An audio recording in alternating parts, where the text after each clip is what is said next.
گمراہ اور خواہشات کی پیروی کرنے والوں کے ساتھ صحبت رکھنے میں بہت زیادہ نقصان ہے، ان سے بچو۔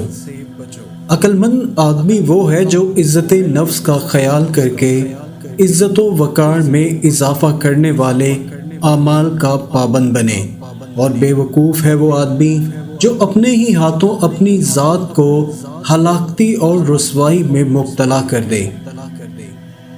کون و مکان کی ایک ایک چیز سوچنے والے کے سامنے اللہ تعالیٰ کی توحید بیان کرتی ہے۔ جس خدا نے آج روزی دی ہے وہی خدا کل نئی روزی دینے والا ہے۔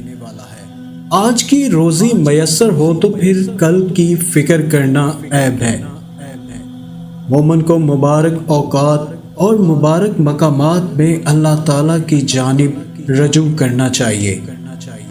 ہر لمحہ موت کی گرفت کا دھیان رکھنا چاہیے، کہیں ایسا نہ ہو کہ عین غفلت میں روح قبض ہو جائے اور دنیا سے خالی ہاتھ واپس لوٹنا پڑے۔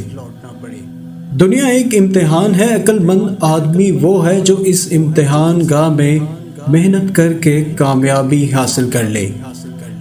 بے وفا دوست اور بے دین لوگوں سے کنارہ کشی کرو، اور دینی امور میں معاون بننے والے مخلص اوفیاء کو دوست رکھو۔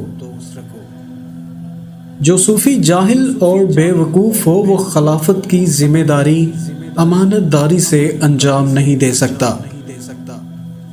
جب کامیابی قریب آتی ہے تو انسان میں دو چیزیں ظاہر ہونا شروع ہو جاتی ہیں، وہ باعمل بننا شروع ہو جاتا ہے، اس کا دل تقوی آشنا ہونا شروع ہو جاتا ہے۔